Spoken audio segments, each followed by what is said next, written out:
ایسو ہمارے خدا سب سے کا فضل ہمیشہ ہم سبوں کے ساتھ ہوتا رہے. ایسو غربت اور پھر تنہائی ہماری زندگی کی افسردگی ہے. ایک ہم غریب ہوں اور دوسرا ہم تنہا ہوں، ہماری زندگی نہایت کٹھن ہوتی ہے. لیکن یاد رکھیے گا کہ جب ہم خدا یسوع مسیح پر ایمان رکھتے ہیں، نہ تو ہم غریب ہوتے ہیں اور نہ ہی ہم تنہا ہوتے ہیں. ایسو یورپ کے ایک قوم ہے، ایک غریب بیوہ رہا کرتی تھی، غریب اور تنہا، اور اپنے گاؤں کے چرچ میں جایا کرتی تھی. کیونکہ ایک وہ غریب تھی، ایک وہ تنہا تھی، لوگ اس سے بات کرنا پسند نہیں کرتے تھے، حتیٰ کہ اس کے ساتھ بیٹھنا پسند نہیں کرتے تھے. وہ چرچ میں بالکل پیچھے جا کر بیٹھا کرتی تھی. ایک اتوار وہ نہیں آئی، دوسرے اتوار وہ نہیں آئی. خداوند کے خادم نے اپنے ایک ایلڈر سے کہا کہ وہ بیوہ 2 اتوار سے نہیں آ رہی، چلو ہم اس کا پتہ کریں. اور جب وہ اس کی کٹیا میں گئے تو دیکھا کہ اس کی کٹیا کا دروازہ کھلا ہوا ہے، اور انہیں سمجھ آ گئی کہ وہ انتقال کر گئی ہے. جب وہ اس کٹیا میں گئے تو دیکھا وہ مری پڑی ہے، اور جسم میں سے ہلکی ہلکی بدبو بھی آنا شروع ہوئی. انہوں نے گورکن کو بلایا، اور گورکن نے جس طرح اس کا دل چاہا اسے کفن پہنا دیا اور اسے دفنانے کے لیے لے گئے. جب اسے دفنایا جا رہا تھا تو اس ایلڈر نے کہا کہ اس ایمان کا کیا فائدہ ہے کہ کوئی بھی اسے دفنانے کے لیے نہیں آیا، جبکہ ہم نے گاؤں میں اطلاع بھی دی تھی. تب خدا کے خادم نے کہا کہ نہیں، اسے قبول کرنے کے لیے، ویلکم کرنے کے لیے ایک بہت بڑا گروہ ہے، اور جس کی قیادت خود خدا یسوع مسیح کر رہے ہیں. اس نے کہا پائے صاحب مجھے تو نظر نہیں آ رہا. اس نے کہا اپنی روحانی آنکھوں سے دیکھ.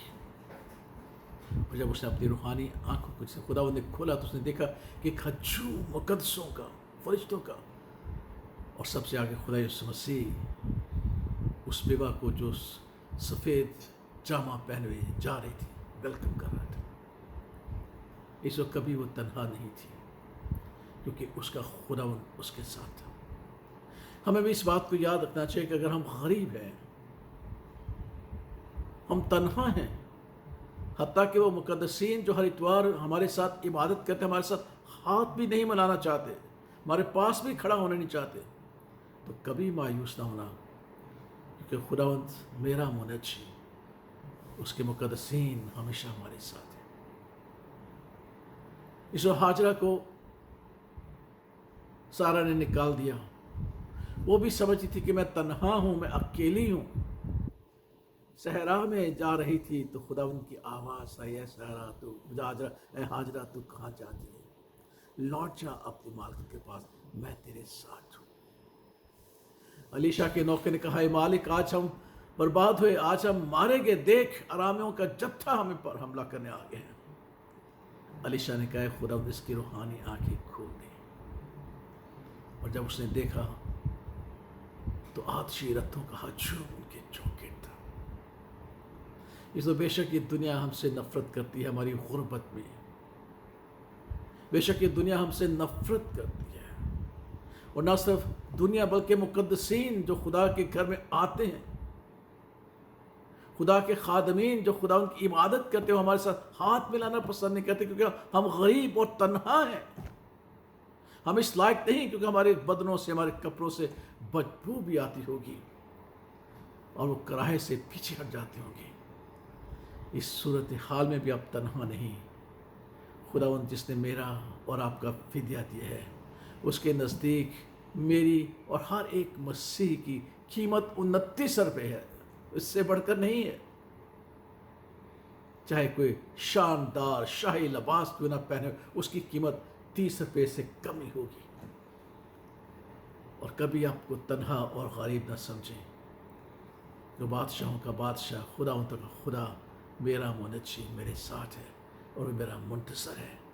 وہ صحرا میں بھی ہمیں پکارتا ہے کہ ہاجرہ تو کہاں جاتی ہے، میں تیرے ساتھ ہوں۔ وہ فوجوں کے جتھوں میں آپ کو تنہا نہیں ہونے دیتا، وہ کہتا ہے کہ میں تمہارے ساتھ ہوں آتشی رات سے۔ اور ہماری دفنائی جانے پہ بھی چاہے کوئی بھی ہمیں دفنانے نہ آئے، یسوع مسیح مقدسوں کے ساتھ ہمارا استقبال کرتے ہیں۔ اس لیے کبھی بھی اپنی غربت میں، اپنی تنہائی میں اپنے آپ کو تنہا نہ سمجھیں، کیونکہ وہ اسی لیے آیا کہ اپنا ساتھ ہمیشہ ہم سبوں کو دے۔ اسی کی تعریف اور ستائش ہو، آمین۔